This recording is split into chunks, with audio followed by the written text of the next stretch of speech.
Amados irmãos, louvamos a Deus por esse texto que a Bíblia ela nos traz para nós, no sentido de um exemplo que possamos meditarmos e vermos como a fé é algo sobrenatural. A fé não é uma coisa que possamos ver, mas a fé ela produz dentro de nós algo que, como seres humanos imperfeitos e falhos, nós não temos condições. Quando nós começamos a esfolhearmos este texto bíblico conhecido dos nossos companheiros, agradeço a Deus pela vida de cada um deles, nosso querido presbítero, nosso pastor, por esta oportunidade que ele nos dá de estarmos aqui para trazermos. Agradeço a Deus pela fidelidade que o Senhor tem sido em nossas vidas. E quando nós começamos a vermos uma narrativa, apesar de ser trazido pelo apóstolo ou discípulos João, mas narrado com Dr. Lucas, porque sabemos que a maioria dos evangelhos foi registrado, escrito por Dr. Lucas, conforme o seu depoimento de cada discípulo que narraram aquilo que tiveram uma experiência com Deus. É uma experiência única que ficaram marcados naquela época e também marcados em nossas vidas. Esse é um dos textos que, apesar de nossas situações no nosso Brasil, não só o Brasil, que estamos vivenciando uma situação tão caótica e tão impossível, de que uma coisa possamos vermos uma melhora. Mas nós não dependemos das condições, nós não dependemos das situações que o mundo venhamos a melhorar ou piorar, mas as nossas condições ela depende de Deus. Deus é que nos tem sustentado, mantido as nossas dispensas. Não importa se muitas vezes se nossas dispensas elas estão cheias ou se elas estão razoáveis, mas Deus ele tem cuidado de nós conforme as nossas condições, conforme aquilo que Ele conhece a cada um de nós.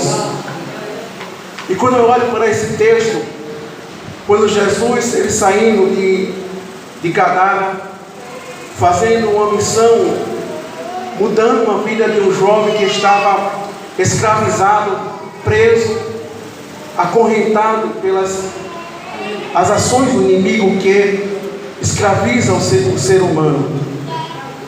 Mas Jesus ele trazia uma das suas famas, as pessoas seguiam, ouviam falar de seus relatos.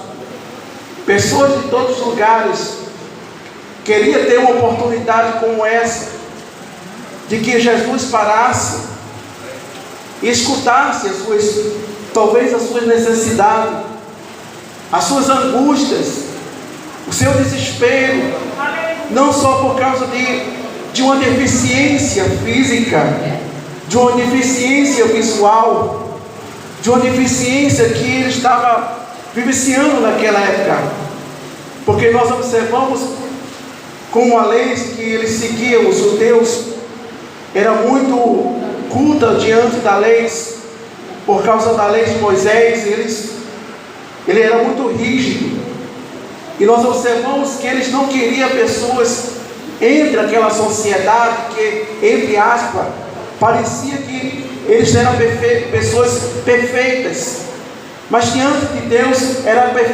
pessoas imperfeitas. Não, apesar de não termos suas deficiências, o visual, sua deficiência muitas vezes física, e uma dependência de que a enfermidade lhe condenou, como nós vemos que a lepra naquela época era algo que aquela pessoa tem que se desprender da sociedade, de sua família, tinha que ficar fora do arraial até que ou ele seja curado ou ele morresse. A única esperança que ele tinha é que ele viesse ser curado, mas não tinha medicina naquela época para curar essas pessoas, e era dispensa, porque nós observamos que uma doença como essa afetava o ser humano, porque ela tinha uma contagem, e aquela pessoa que tivesse contato com aquela pessoa também poderia pegar aquela enfermidade. Mas nós observamos que hoje a ciência ela está muito avançada. A ciência está cada vez assustando a humanidade por causa do seu conhecimento, do seu progresso. Mas naquela época não havia como hoje nenhum médico, ninguém que pudesse dar jeito naquelas pessoas. Mas nós observamos ali, tinha pessoas que estavam nessas condições, pessoas que estavam ali perto para querer uma oportunidade de chegar diante de Jesus. Não importava qual a cidade Jesus fosse, não importava se aquela multidão estivesse passando necessidade, se ele comece hoje ou não comece amanhã, mas cada um daqueles queria ter oportunidade com Jesus, se aproximar de Jesus, ter um diálogo com Jesus, porque ninguém parou para aquelas pessoas eram tidas como um indigente, pessoas que não tinham nenhuma qualificação, nenhum nome, as pessoas não queriam saber, não se importavam com as suas emoções, com a sua vida secular, com o seu futuro, mas eram pessoas tidas como nada. Mas ele queria ter essa oportunidade, porque achou alguém que pudesse parar, que pudesse escutar, que pudesse mudar as suas situações. Quantas vezes passamos por algum problema, alguma dificuldade, quando a gente conta, as pessoas tendem, muita gente tendo com uma pessoa muitas vezes que vai desabafar, que muitas vezes só vem contando essa história, contando essa situação, essa lamúria, essas coisas, mas ninguém entende o ser humano, se não for Deus que entende, nem nós mesmos entendemos nós mesmos, porque somos complexos, somos pessoas que possamos vermos a nossa natureza. Um dia a gente está feliz, um dia a gente está alegre, um dia a gente está triste, um dia está tudo zerado. Parece que a gente não é crente, porque muitamente a gente vai orar a Deus, vamos buscar o Senhor, muitas vezes até parece que está pagando preço, pagando castigo de joelho, não tem uma palavra sequer, nem um momento de uma lágrima, nada, nem a presença de Deus em nossas vidas.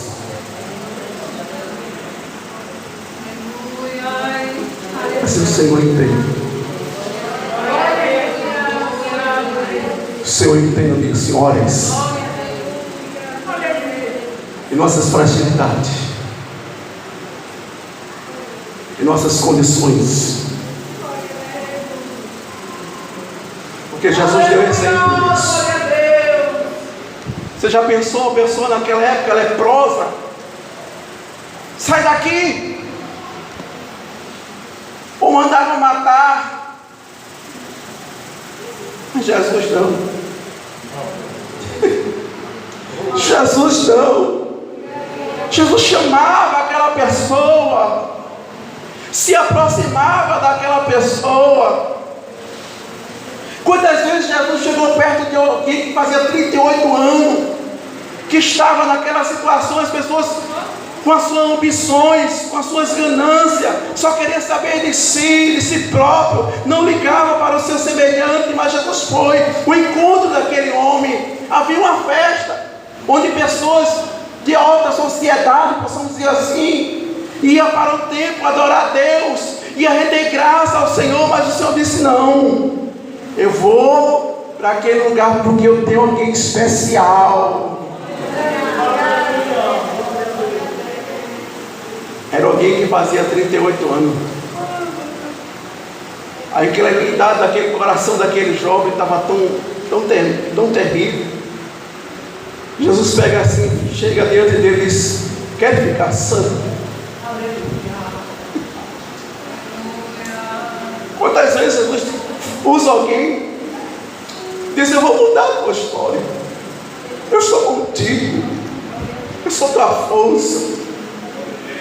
Mas muitas vezes, por causa do tempo, porque diz que a promessa demorada enfraquece o coração, perdemos a esperança, perdemos o tempo. Mas Jesus, Ele sabe como trabalhar, como agir, como consertar as coisas, como nos orientar, como nos ajudar, apesar da nossa incredulidade. Mas Ele chega no momento certo, na hora certa, quando estamos examinando, como estamos entristecendo. Alguém fica esperando a nossa queda, a nossa derrota, o nosso fracasso, mas quando de repente Deus chega em nossas vidas e diz: receba força, receba graça, receba ânimo.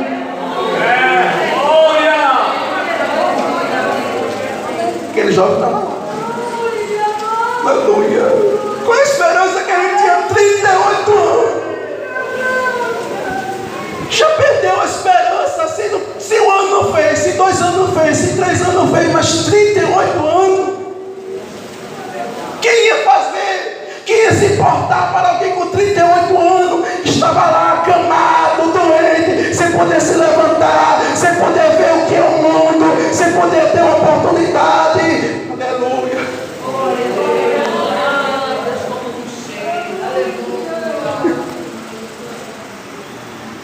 Mas ele chegou. Queres ficar santo?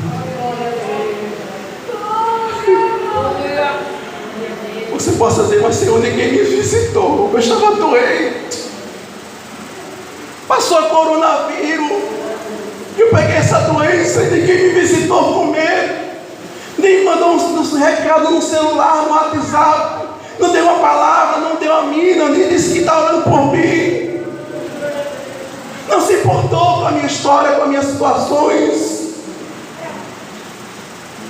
Mas quem te visitou foi teu amigo de banco,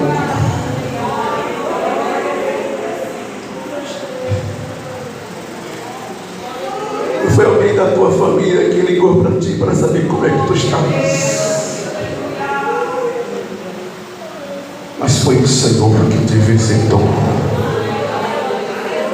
na hora da calamidade, na hora que as coisas estavam difíceis na tua vida, na hora que você pensou que ia morrer, chegaria o seu fim, mas Jesus, Ele chegou primeiro. Essa sociedade, esse povo, como indigente, aonde Jesus ia, ele também ia, aonde Jesus parava, eles paravam também. Mas possamos observar, depois que Jesus parou, começou a discursar, houve milagres, houve tantas coisas, tantas maravilhas diante daquelas pessoas. Eles se alegraram, eles festejaram. Mas Jesus viu que existia uma necessidade. Jesus chama os discípulos em particular e diz: olha, a multidão é enorme, mas a gente precisa alimentar elas, a gente precisa dar comida a elas. Mas alguém entre os discípulos estão: Senhor,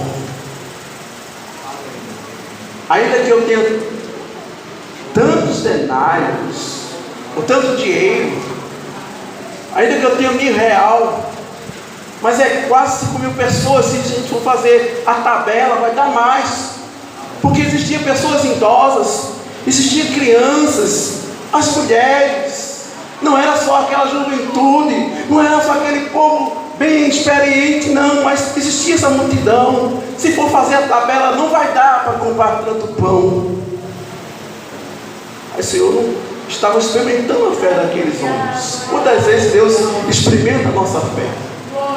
Quantas vezes Deus coloca a gente na prova para ver se a gente verdadeiramente a gente vai confiar. E nós observamos que entre aquele jovem aparecem os jovens que têm a sua refeição. O pão não é aquele pão que a gente come com fresco, que sai da padaria na hora, mas era um pão que era guardado, já tem o nome, pão de cevada. Era um pão já velho, apenas 2 peixinhos, porque era uma pessoa pobre, uma pessoa que não tinha condições, ele vivia dependente disso. As pessoas ofertavam, as pessoas davam esmola, a pessoa dava comida, a pessoa dava aquilo que podia para ajudar aquelas pessoas, mas ele foi juntando aqueles pães e com pão para ele sobreviver até o dia que ele pudesse. Mas ele foi até Jesus e disse: olha, Jesus, eu só tenho esse pão, eu só tenho esses 2 peixinhos. Mas a claridade dos discípulos era muito terrível. Como é que alguém vê Jesus dizer o mar que acalma? Como é que alguém vê dizer o paralítico anda? Como é que alguém muitas vezes que vê Jesus fazer tantos milagres, e na hora que aqueles discípulos, um milagre tão simples, tão tremendo, porque Deus ele fez uma multiplicação, que aqueles discípulos, quando estavam ali, Jesus disse: olha, pega aquela multidão, reúne e relva de 50 e 50. Você já pensou? Com 5 pão de cevada, 2 peixinhos, quase 5.000 pessoas, por fazer a conta da mais. E Jesus pega aqueles, arruma 12 cestos. Aleluia. Milagre não se explica, mas acontece. Alguém quer entender, alguém quer compreender, alguém quer questionar. Como foi, como pode, como é que é? Mas não tem explicação. Mas acontece, você crê, vai acontecer na tua vida, mas tem que crer. Não interrogue a Deus como vai ser, da maneira que vai ser, de onde vem, por onde vem, mas vai acontecer, porque o teu Deus é Deus de milagre.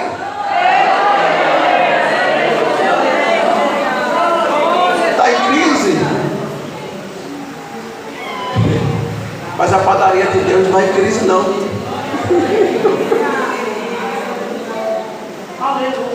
A peixaria de Jeová também não está em crise também não, viu? Tem peixe, tem pão. Aqui pode faltar pão, aqui pode faltar peixe, mas Jesus ele providencia pão, ele providencia peixe, ele providencia pão, ele providencia peixe. Mas eu fico olhando assim, os discípulos com aqueles 12 cestos. Eu não sei, eu queria estar lá para saber a cara daqueles discípulos. Porque Jesus faz uma oração, agradece ao seu Pai, e de repente ele começa a partir pão, peixe, pão, peixe, pão, peixe, e enche aqueles 12 cestos, e começa a distribuir para aquelas multidão. Coisa soberana, que coisa tão inexplicável. 12 cestos para quase 5.000 pessoas. E ele começa a dar os pães, dar os peixes àquela multidão, e aquela multidão se fartando, comendo até enjoar. Porque ninguém podia dizer assim: eu morri de fome, eu não comi nada. Mas todos comeram até enjoar. Até quanto podia, se ele tivesse uma pessoa que tivesse espírito de gula, ia comer também até enjoar. Porque tem pessoas, não é um espírito de gula, mas tem pessoas que, graças a Deus, são uma bênção, né? Dá até medo de convidar para uma festa.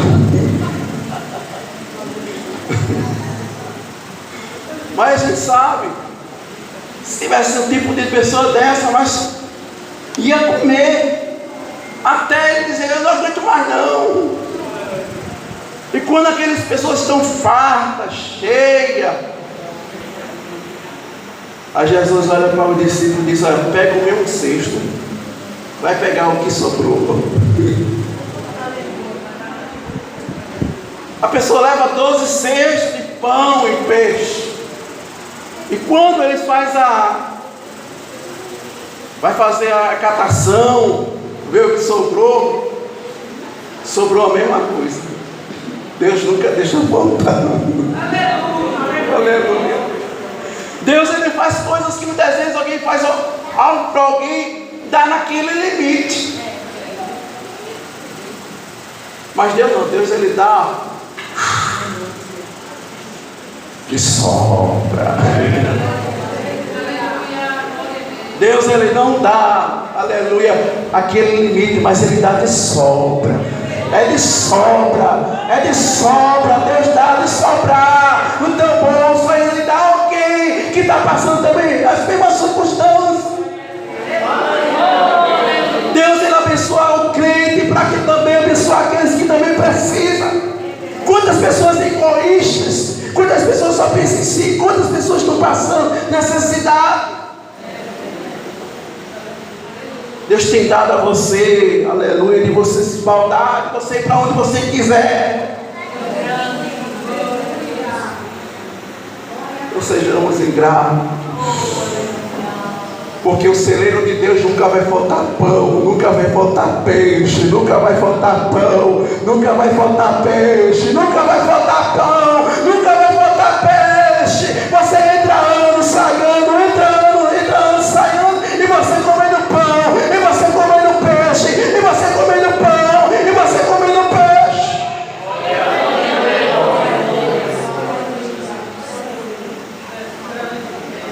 Eu vou perguntar, dentro da história da Assembleia de Deus, quem foi que morreu de fome? Ainda que no tempo de 70, os irmãos sabem, que são mais maduros, sabem como era a circunstância do cristianismo. As pessoas ainda que comessem um pouquinho de punhado de farinha, muitas vezes com um gole de café, se tivesse café, mas ia para a obra do Senhor dizendo: cantando eu vou, aleluia, cantando eu vou, me alegrando meu coração por Jesus. Mas hoje muitas vezes a gente tem fartura, as crianças têm Danone, tem biscoito, tem tantas coisas, e muitas vezes hoje não, Jesus, estou cansado. Mas vejo os irmãos de antigamente com fome ou com comida, mas se alegre e satisfeito, e aleluia, glorificando a Deus. Será que Deus mudou?